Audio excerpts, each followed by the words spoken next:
চারুকলা অনুষদের নতুন ও সাবেক শিক্ষার্থীদের তুলির আঁচড়ে এই চিত্রকথা বৈশাখকে আমন্ত্রণ জানানোর। ঢাকা বিশ্ববিদ্যালয় চারুকলা অনুষদ প্রাঙ্গণ জুড়ে নতুন সৃষ্টি উৎসবের আমেজ। রঙের তালে তাল মিলিয়ে মঙ্গল শোভাযাত্রার প্রতীকী তৈরিতে ব্যস্ত শিল্পীরা।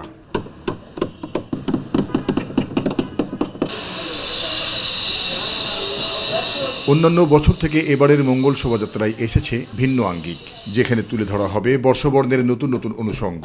বিভিন্ন কালার ব্যবহার করা হচ্ছে, লাল হলুদ। এগুলো হচ্ছে লাল হলুদ হচ্ছে আমাদের আনন্দের প্রতীক, উৎসবের প্রতীক। সবুজ হচ্ছে প্রকৃতির প্রতীক। চারুশিল্পীরা জানান, শোভাযাত্রায় প্রতীকী হিসেবে স্থান পেয়েছে জুলাই গণ অভ্যুত্থানে শহীদ মীর মুগ্ধর পানির বোতলও। লোকশিল্পের একটা বাঘের অভাব থাকছে, আর মুগ্ধর স্মৃতির স্মরণে একটা পানির বোতল থাকছে। তবে এবার বড় পরিসরে মঙ্গল শোভাযাত্রায় যোগ হয়েছে বাড়তি আনন্দ, বললেন চারুকলা অনুষদের ডিন। বর্তমানের চিন্তা মানেই তো আসলে সাম্প্রতিক সময়ে যে ঘটে যাওয়া যে 24শে গণ অভ্যুত্থান, ছাত্র এবং জনতার প্রাণ দেওয়া, তো এত বড় একটা পরিবর্তন হয়েছে, ফেসিবাদীর একটা সরকারের শাসন ব্যবস্থার অবসান হয়েছে। তো সেইগুলো চিন্তা করে ঐতিহ্য যেরকম থাকবে, তো সমকালীন এই জায়গাগুলো বিবেচনা সাপেক্ষেই আমরা আসলে শোভাযাত্রাটা করব। মুখোশ আর ফেস্টুনগুলোতে তুলে ধরা হয়েছে উজ্জ্বল রঙের মাঝে ফুটে ওঠা রং তুলির কাব্য।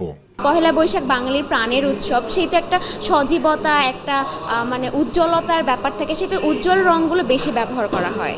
সব মিলিয়ে পুরাতনকে পিছনে ফেলে শান্তির প্রত্যাশায় এগিয়ে যাক বাংলা নতুন বছর, এমন প্রত্যাশা সবার। জাহিদ আহমেদ বাবু, মাই টিভি, ঢাকা।